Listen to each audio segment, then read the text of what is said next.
Carmela Green, é um prazer recebê-la no Autores e Ideias e hoje nós vamos conhecer detalhes dos lançamentos do livro Samba no Pé e Direito na Cabeça e Participação Cidadã na Gestão Pública, a experiência da Escola de Samba Mangueira. O que os leitores podem esperar destas duas obras? Esperar como é que as pessoas podem participar melhor da gestão pública, como é que as pessoas podem intervir melhor no desenvolvimento social, né? No Estado, porque essa gestão pública parece tão distante do cotidiano que as pessoas acabam entregando, deixa para o deputado, deixa para o advogado, deixa para o juiz, e aí? E o que tudo isso acaba interferindo para que essa realidade onde as pessoas vivem possam ser modificadas. Então, vou começar pelo primeiro, Participação Cidadã na Gestão Pública, a experiência da Escola de Samba de Mangueira.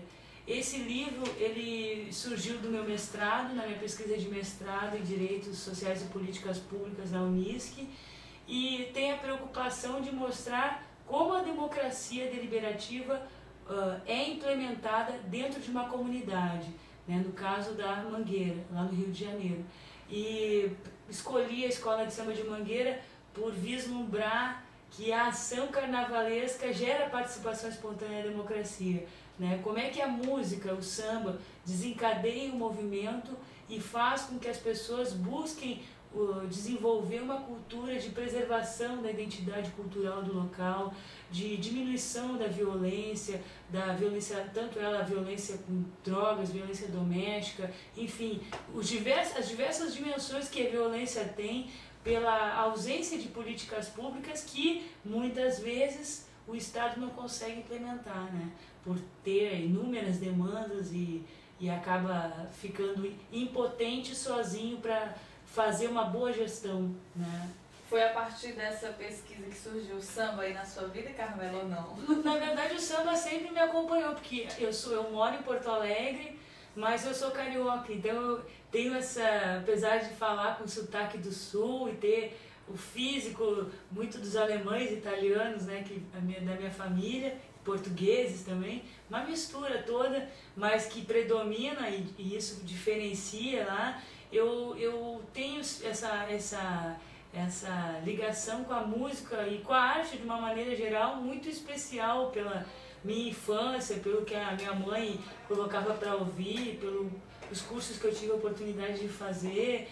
Então o samba foi o primeiro caminho que eu descobri para mostrar para a sociedade a sua importância. É a primeira vez que uma obra é publicada unindo o samba ao direito. Carmela, conta pra gente como é que surgiu essa ideia, que é a publicação do Samba no Pé e Direito na Cabeça. Surgiu, na verdade, justamente primeiro dessa minha pesquisa na Mangueira. Então, a Mangueira foi um pilar bem importante para eu, a partir da análise da escola de samba, reforçar a importância cultural do samba como elemento da identidade democrática brasileira. Porque o samba ele é visto hoje, lógico, como identidade nacional, mas e democrática? É um instrumento de manifestação popular, sim, mas jurídica? Daí essa questão é que eu estou reforçando nos dois livros, que as duas publicações são inéditas. O Participação Cidadã na Gestão Pública da Mangueira, ele é inédito, não tem nenhum livro jurídico de uma agremiação, então esse livro eu dividi em 3 capítulos, primeiro abordando como é que se gera a democracia, daí eu fiz um levantamento de como é que se faz para gerar a participação social, o que precisa ter para haver participação social, quais são os elementos que formam a arqueologia da cidadania, e para que isso aconteça, como é que isso na prática se articula? Por movimentos sociais, que tipo de movimento social? Daí, encaminhando para o 3º capítulo, eu trabalho as políticas públicas que são implementadas em gestão compartida, né, em gestão Estado e sociedade, pela Escola de Samba de Mangueira.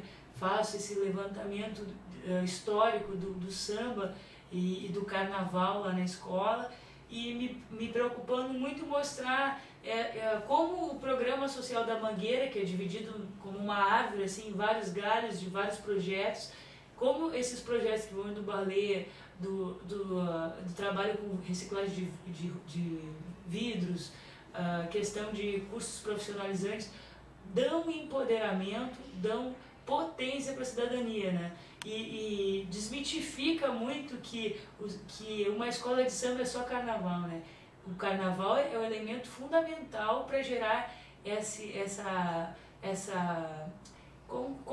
força, essa união das pessoas, né? Que gera o ano todo, né? Que dura o ano inteiro. Que dura o ano, é um trabalho o ano inteiro. Então toda semana eles estão lá, todo dia. Então eles têm um programa social muito importante que eles estão fazendo, desenvolve essas atividades. Lógico, como toda entidade tem problemas administrativos, existe a política institucional, mas como a democracia é o caminho, né? Não é a perfeição. Então a gente precisa saber considerar isso e fortalecer com boas práticas. Então, assim, terminando participação cidadã, esse participação cidadã ele vem justamente para mostrar como uma entidade carnavalesca gera cidadania, protagonismo, diminuição da violência e faz essa gestão pública. Então, é um modelo para outras entidades carnavalescas e também para o cidadão que quer implementar uma política pública com o Estado. Então, eu menciono vários projetos sociais, ele pode ir lá, olha, gostei desse tipo de projeto, por que eu não posso implementar na minha cidade? Não precisa implementar todos. Mangueira é uma entidade, olha, muitos anos de vida, então como é que... Uma comunidade enorme também. então assim, não dá pra... Então é uma potência, né? Muitas pessoas... E tudo isso fez com que o samba assim, se fortalecesse. Eu disse, poxa, se o Brasil é conhecido no fora do país pelo samba, por que o direito não valoriza isso como um mecanismo, uma linguagem universal para atingir o coração das pessoas, né? Porque assim... E para desmistificar também um pouco da questão jurídica, né, Carmelo? Que eu acho que essa é a grande dificuldade entre a população. Porque assim...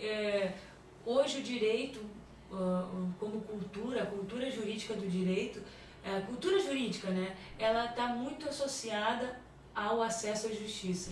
Então as pessoas confundem que o acesso à justiça é aquele com J maiúsculo e que a pessoa tem que buscar o poder judiciário para se ter o acesso. Vou te botar na justiça.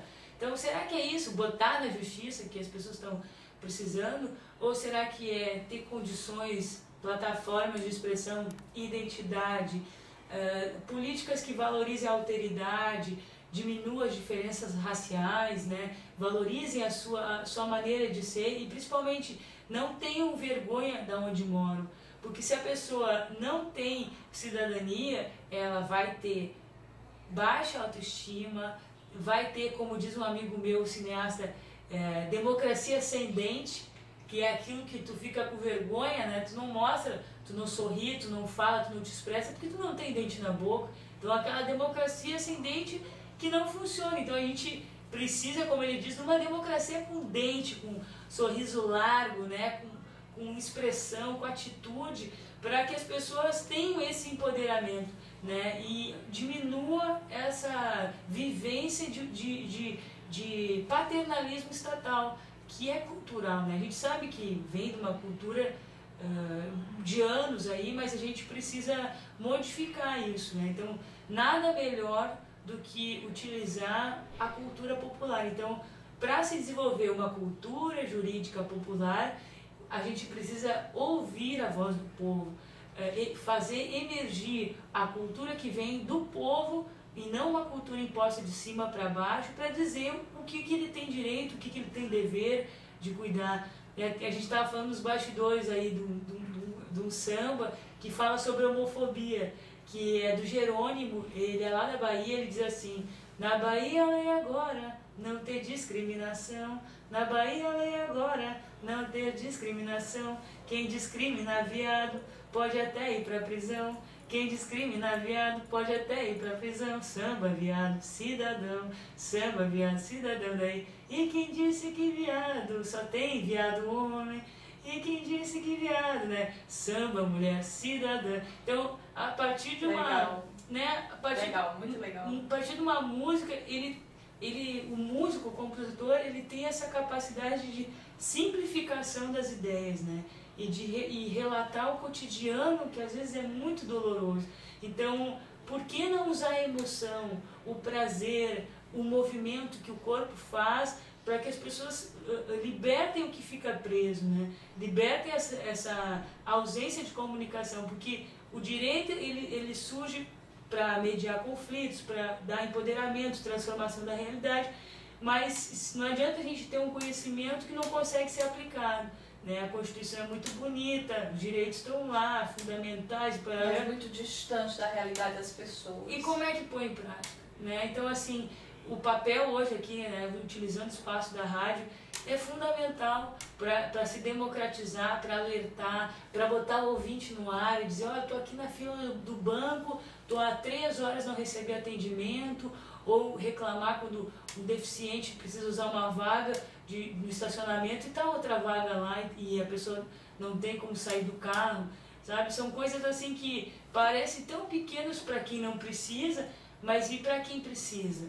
E para quem, sei lá, perde uma oportunidade de fazer um trabalho. São grandes conflitos. E nada melhor do que o samba, que o samba é o estilo musical que se legitimou através do apelo popular, através das pessoas, do morro, sobretudo.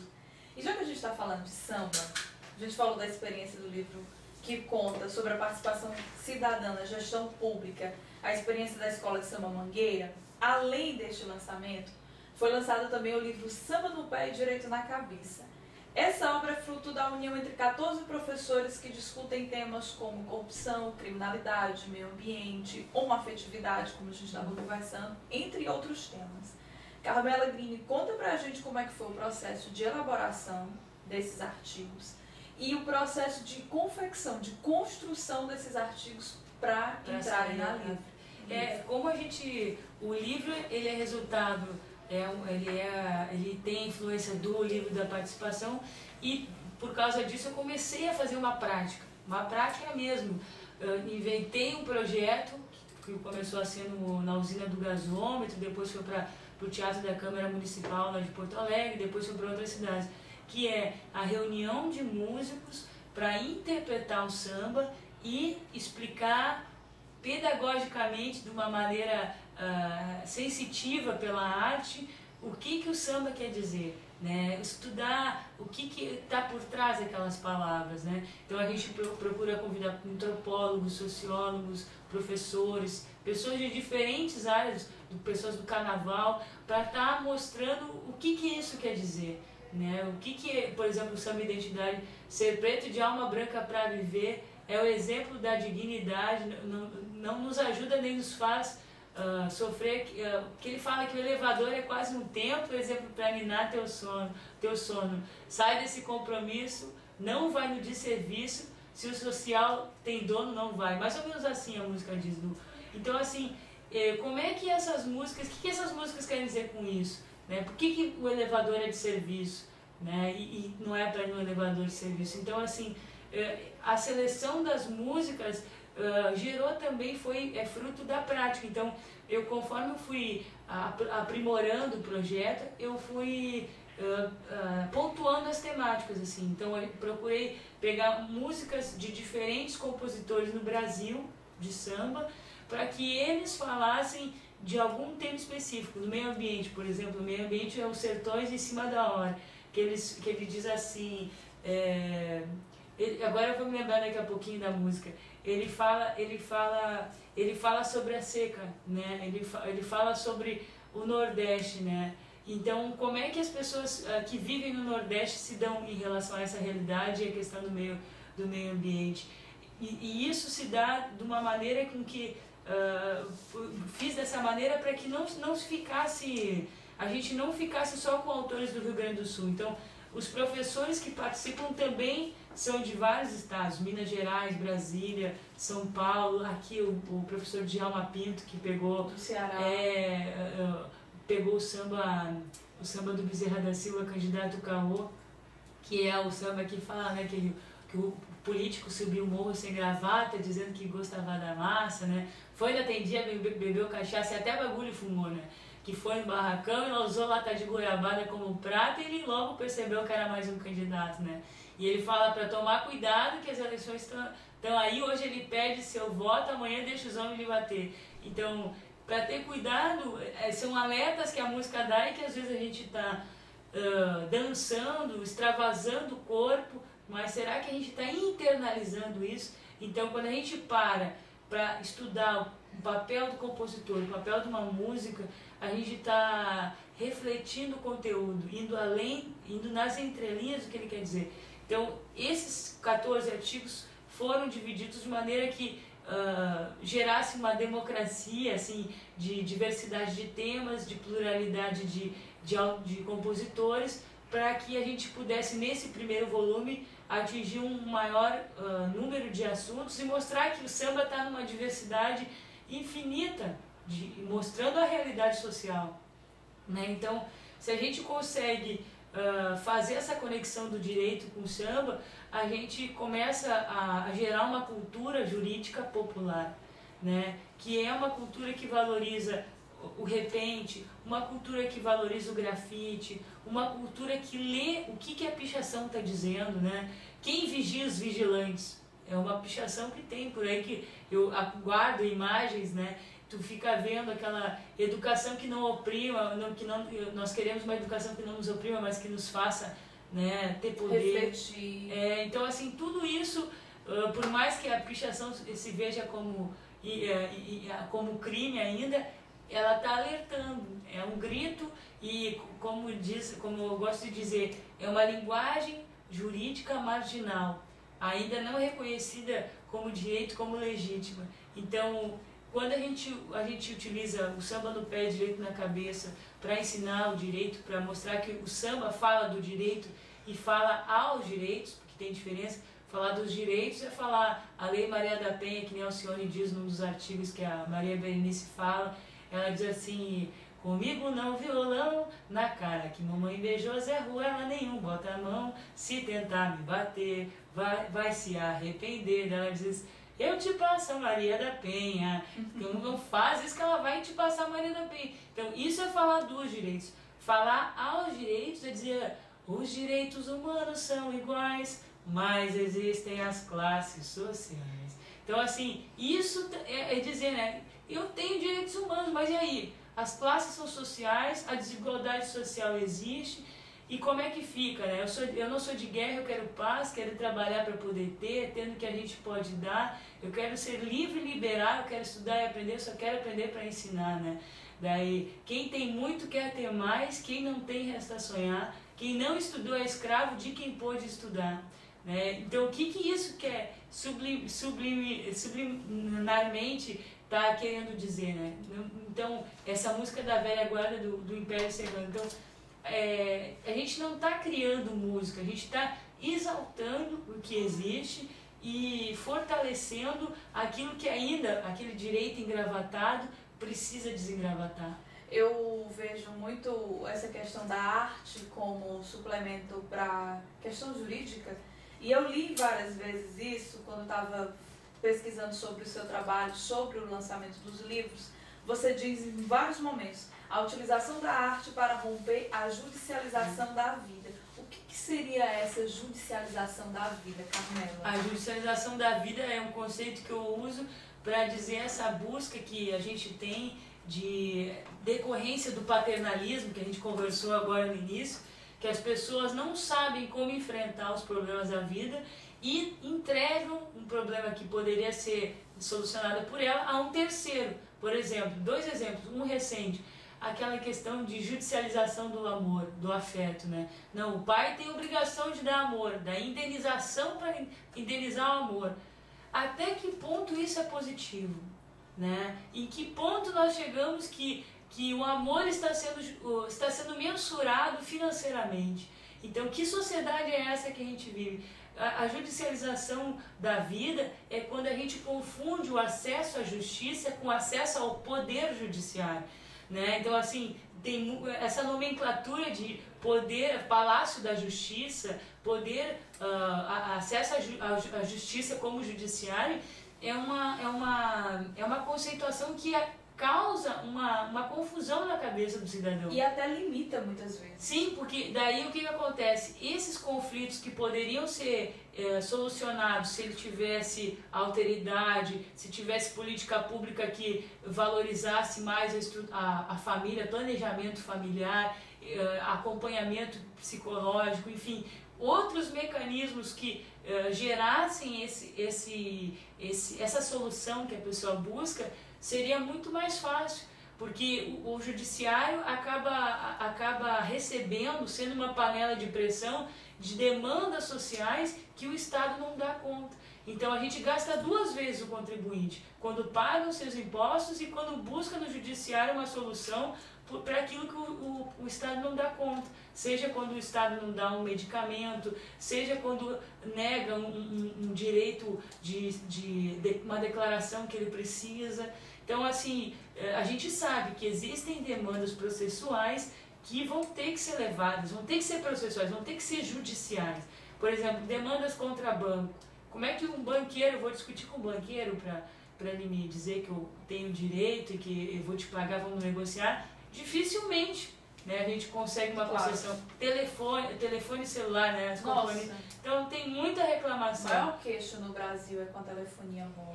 Então assim, o que o PROCON poderia ser potencializado nisso? E será que daqui a pouco, ao invés de estar gastando tanto com o judiciário, esse investimento que de repente que o contribuinte paga fosse lá no PROCON e fosse uma coisa mais direta, fosse mais assim, direto ao caso e de uma negociação mais rápida, né? Porque quanto mais a gente usa o processo, mais a máquina incha e o que acontece? Mais o processo tem lentidão, menos as pessoas têm o acesso ao judiciário de uma maneira eficaz, que às vezes vai solucionar aquilo que ela quer naquele momento, né? Daqui a pouco a pessoa recebeu uma herança lá e vai receber daqui a quase 100 anos. Teve processos já que aconteceram isso. Ou mesmo um preso que está indevidamente preso. E que fica durante muito nem tempo. Nem foi condenado.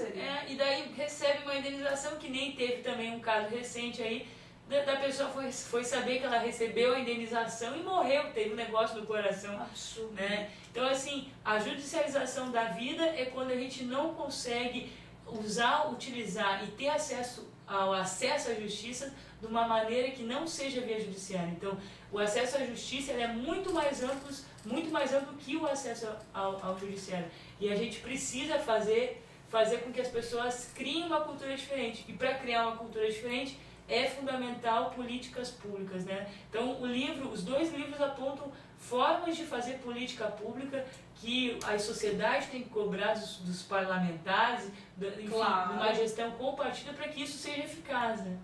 No último dia 24, Fortaleza realizou a 13ª Parada pela Diversidade Sexual. A parada já é considerada a segunda maior do país, perde apenas para São Paulo, que é a maior do mundo já, né, desbancando países europeus. Camila Brimi, como é que você analisa essa manifestação pela criminalização da homofobia à luz do seu livro Samba no Pé e Direito na Cabeça? É importante, aproveitando, para destacar o Estatuto da Diversidade Sexual. No final das contas, a gente é gente, não interessa, a gente tem que ter liberdade para se assumir no momento em que achar que tem que se assumir. Não interessa se ele é transexual, se ele é gay, se ele é homem, se ele é mulher. A pessoa tem que ter liberdade. E ele é humano. Ele é humano. A gente tem que ter esse respeito, porque ninguém escolhe assim com facilidade. Eu vou ser transexual, vou retirar meu órgão que eu queria, que eu tinha, que eu nasci, para me transformar em outra pessoa. Eu vou colocar... Sou um homem e vou colocar seios, né? Vou tomar hormônio, vou colocar silicone. Isso é um processo doloroso, difícil. E a Maria Berenice Dias, para quem puder acessar, e que eu ajudo na campanha, está lançando uma campanha que precisa arrecadar mais de 1 milhão de assinaturas pelo Estatuto da Diversidade Sexual. Então é muito importante que as pessoas participem e usem esse protagonismo do rádio para ter esclarecimento e para buscar na internet informação verdadeira. Porque a gente fica com preconceito, porque filho de fulano é isso, que horror.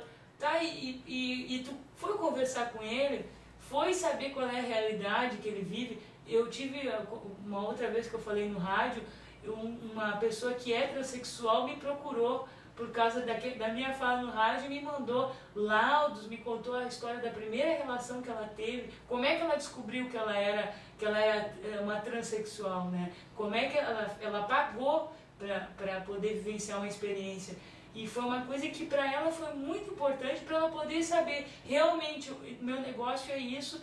E daí foi procurar um tratamento clínico, entrou para a fila para fazer a cirurgia, depois não tive mais contato. Mas quantas pessoas estão aí perdidas, não têm uma identidade? Se a gente não tem uma identidade, como é que a gente vai pensar na gente, se a gente não consegue se assumir como ser humano, como um cidadão que tem um nome que era o Eduardo, agora é a Camila ou a Cristina, e que não pode dizer, ela é uma mulher, mas ela assina como Eduardo, por que ela não pode assinar como Hoje no Ceará já existe uma lei que garante que eu posso utilizar o meu nome, não o nome de batismo, o nome de registro, mas o meu nome social nas repartições públicas do Estado. Já é uma grande vitória. A gente precisa consolidar mais essas políticas e tem políticas que a gente tem que saber o que precisa ser política afirmativa e o que não precisa ser política afirmativa. Vou dar um exemplo. A política da questão da valorização da cultura negra, a valorização da cultura indígena, a questão de acessibilidade, a questão da identidade, se é transexual, se é homossexual. Isso precisa ser afirmado, porque as pessoas ainda elas precisam ter orgulho de ser o que elas são, né? E se assumir como elas são. Mas agora, tem que ter política afirmativa para preso, campanha de agasalho para preso. Não tem que ter campanha afirmativa para preso, porque ninguém gosta de ser preso.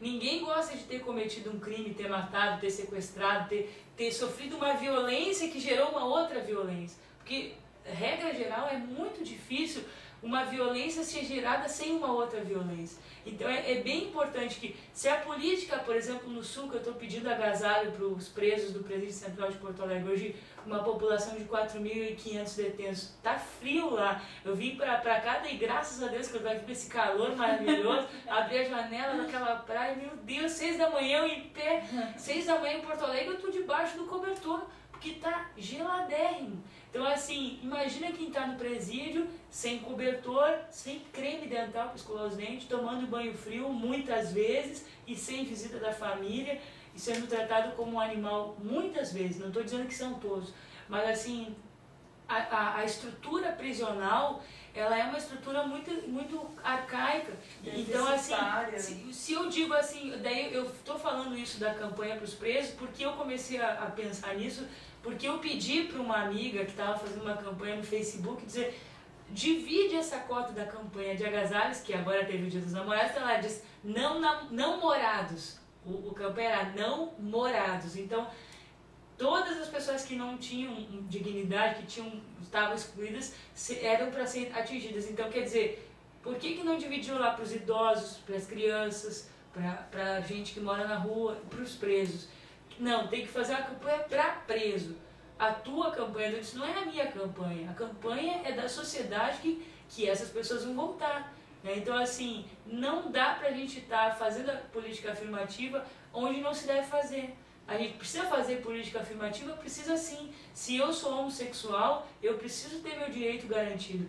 No livro da participação cidadã, nos agradecimentos, eu conto no início que eu já sofri homofobia porque eu estava com a minha mãe de mão dada, indo para o cinema, na porta do cinema, e uma pessoa me olhou assim com uma cara estranha, horrorosa. Eu disse, o que houve com aquilo? Eu saí do cinema, a pessoa atrás de mim, eu com a mão de mão dada, abraçada com a minha mãe, disse, que pouca vergonha, essas duas, e começou a dizer um monte de palavrão. Eu olhei para trás e disse, mas o que houve? Eu não posso abraçar, andar de mão dada com a minha mãe? Ah, bom, porque se fosse homossexual, se fosse um casal de lésbica, eu não poderia. Daí eu fiquei indignada, eu disse, mas você tem que respeitar, o problema é meu se eu sou, né?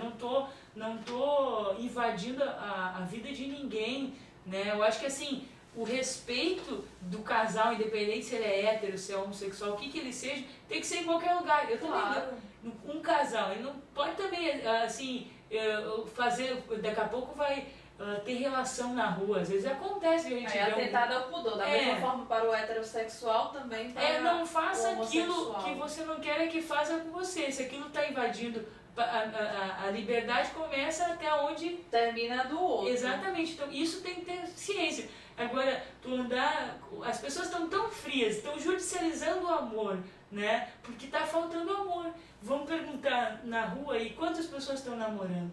Qual é a dificuldade hoje das pessoas se relacionarem? Por que as pessoas não querem correr risco, investir numa relação? Por que as pessoas... Pensar no outro. Pensar no outro. Por que estão tão materialistas? A gente tem que buscar esse prazer que muitas pessoas buscam nas coisas materiais dentro da gente. Então, quando a gente começa a descobrir as formas que a gente pode vivenciar o direito e descobrindo ele estando atento às percepções, uma pessoa que está ali à beira, né, invisível, né, quem sabe eu paro para falar com ela e saber qual é a história dela, chamar ela pelo nome quando eu passar da próxima vez.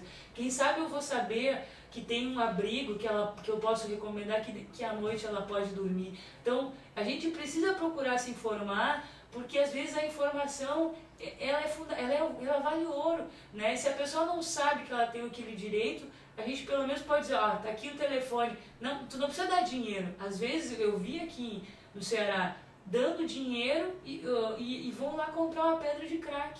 E a droga tá... É um problema sério. Tá aqui, tá em Porto Alegre, e o crack, na primeira, já era. É um problema sério. Se a gente não cuida disso como um problema de saúde pública e sai da questão prisional, que a gente tem que cuidar muito bem o que é um dependente químico, o que é um traficante, e quem são os verdadeiros bandidos, por que a gente olha daí só assim pra mim, vai lá no presídio e vê se tem alguém rico. Não tem ninguém rico lá, não tem, porque tem advogado, porque tem influência, porque tem uma série de mecanismos o qual a sociedade está, infelizmente, não é perfeita, ela está influenciada. Então, para gerar uma cultura que não tenha essas distorções do poder, como o professor Djalma Pinto fala, a gente precisa chegar na cidadania e começar cedo, começar nas escolas, começar pelas coisas simples, porque o direito está nas coisas mais simples, tá no ar, tá no mar, ele está na música, ele está quando eu tenho esse microfone que eu posso estar falando, ele está no dente na boca, né? Como é que eu vou dar um sorriso se eu não tenho dente na boca? Como é que eu vou vender uma roupa e será que ela vai me contratar se eu não tenho dente na boca? Então assim, tá ligado à saúde do corpo, da mente, e um dos caminhos que eu estou seguindo para estudar cada vez mais a questão do comportamento humano é a relação da neurociência com o direito. Porque como é que eu vou descobrir formas de sensibilização do ensino, da apreensão do direito, se eu não descobrir quais são os sentidos que as pessoas fazem elas buscarem o direito? Então isso está muito ligado à questão da neurociência, que é a capacidade de estudar o comportamento, como o cérebro ele pode ser transformado de dentro para fora, como de fora para dentro, pelo que eles chamam de homeostase sociocultural. Nossa! Que é uma transformação, é complexo, é uma coisa nova, tem 20 anos mais ou menos que se estuda isso, que é a neuroplasticidade, né? Essa capacidade do cérebro se transformar. Se a gente não for fundo nas coisas para ir na raiz, a gente só vai ficar fazendo cultura assistencialista. Não adianta só dar R$200 de bolsa, não sei o que. Não adianta isso se tu não tiver planejamento familiar. Quanta grávida tem na rua por aí, abandonada, sem estrutura. Quanta gente indo para a droga como fuga, como prazer, né? Então assim, isso é um problema sério. O prazer tem que ser vivenciado de dentro para fora, em primeiro lugar, né? Então, se eu não me reconheço como cidadão, como é que eu vou reconhecer o outro? Ou como é que eu vou cuidar do meio ambiente em proporções maiores? Então, assim, e uma coisa que é bem importante, as pessoas fazem muita campanha, a música dos sertões, diz assim, marcados pela própria natureza, o Nordeste do meu Brasil, ó solitário sertão, de sofrimento e solidão, a terra é seca. Daí ele começa, né? Morrem as plantas, daí ele começa a falar como é que é essa realidade. Então, se eu não conseguir me ver no espelho, me enxergar, como é que eu vou enxergar? E essas políticas que a gente estava falando de meio ambiente, está muito ligado, as pessoas acham que é só plantar uma árvorezinha, ver a reciclagem do lixo, mas o problema está no homem. A natureza ela só responde, e responde às vezes de forma inexplicável. Então, se a gente não cuidar do homem, nosso, do ser humano, que é ele que é o problema, que é ele que compra carro, libera política para ter mais carro em vez de fazer mais metrô, né, que acaba poluindo o mar com falta de tecnologia para fazer as coisas que tem que fazer direito. Então, se a gente não toma cuidado com essa tecnologia e não tem o conhecimento, não se gera a cultura paternalista, não se tem empreendedorismo social, fica aquela acumulação de riqueza para poucos e a desigualdade, né, cada vez maior. Carmela, antes de encerrar o programa, eu queria fazer essa pergunta. O lançamento de Samba no Pé e Direito na Cabeça e Participação Cidadã na Gestão Pública, a experiência da Escola de Samba da Mangueira, lançamentos que aconteceram lá na Livraria Saraiva do Iguatemi, contou com 2 palestras. Uma sua, O Dia em que o Direito Caiu no Samba, e A Política e a Arte do Direito na Realização da Justiça, ministrada pelo ex-procurador-geral do Estado do Ceará, Djalma Pinto, que a gente estava conversando. Como é que foi o convite para que o Djalma também participasse do projeto? É que como eu também tenho um projeto do jornal Estado de Direito, que digamos é um instrumento teórico para se promover esse direito preventivo, se promover uma cultura de não judicialização da vida, mas de emancipação, empreendedorismo, protagonismo social.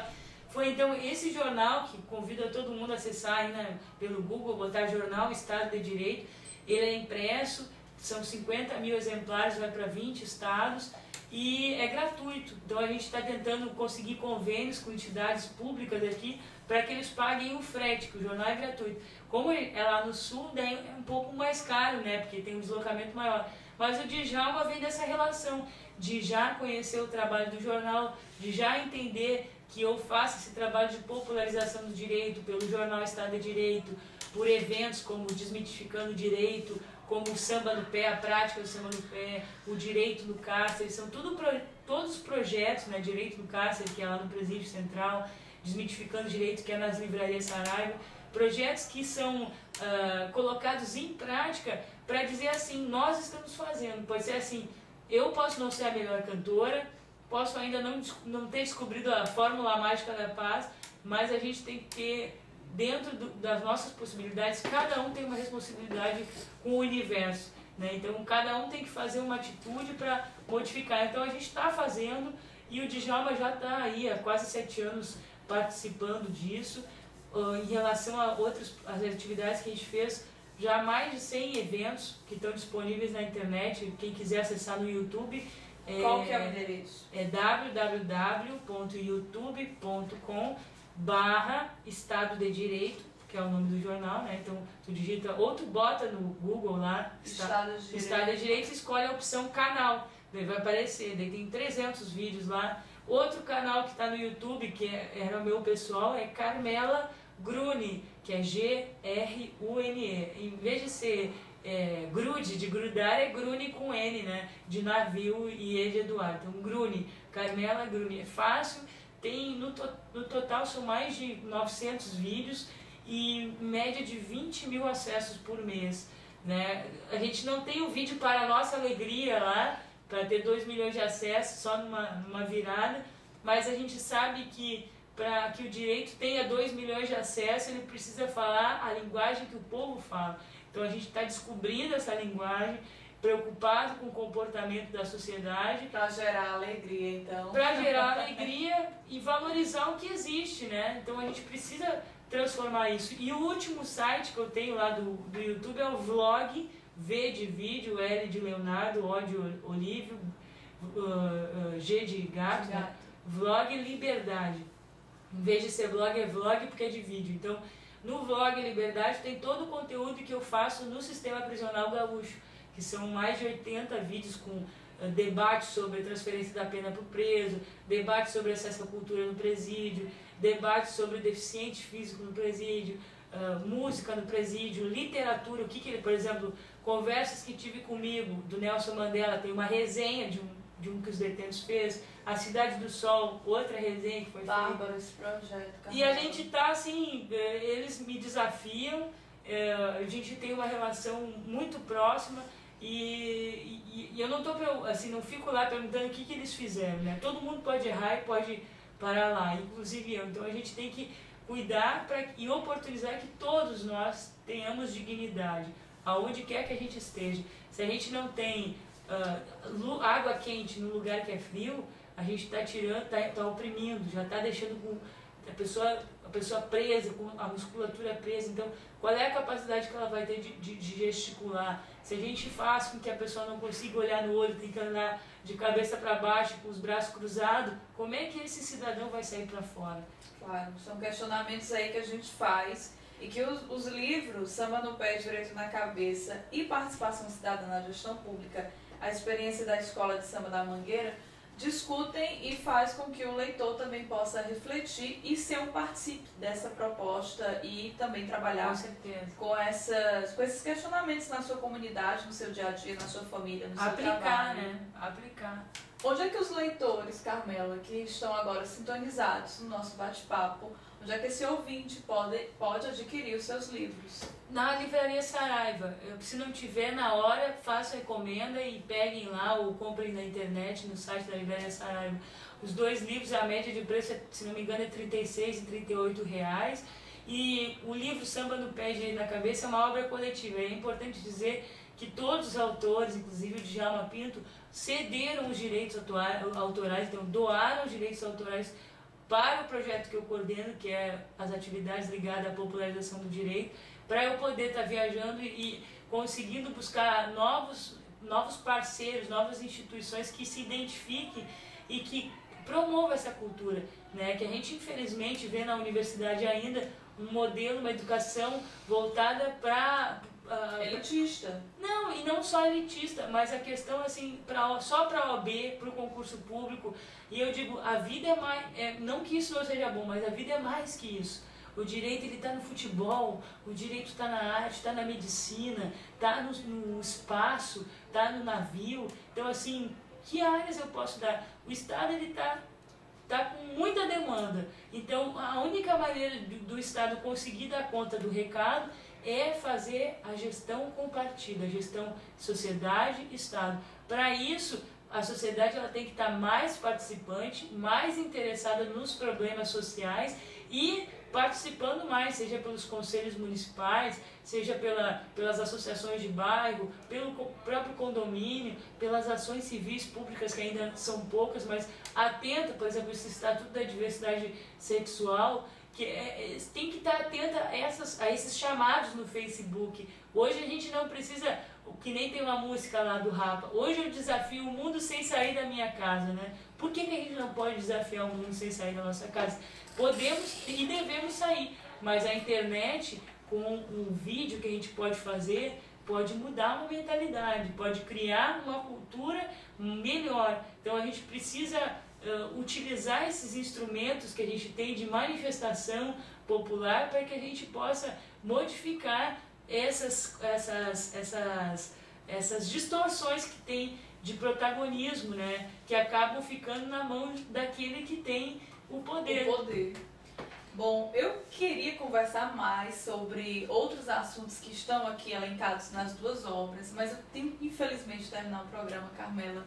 E eu agradeço, em nome de toda a emissora, a gentileza, o cuidado e o carinho que você teve, tá distribuindo um pouquinho mais sobre essas informações, desmistificando esse poder judiciário que parece tão distante e trazendo para a nossa realidade essas discussões que estão no dia a dia de todos nós. Então, toda a emissora, muito obrigada. Eu agradeço e, acesso à justiça é muito mais que o judiciário. Né? Questionem e sejam protagonistas, porque a gente só pode mudar a realidade se mais do que teoria a gente tiver atitude.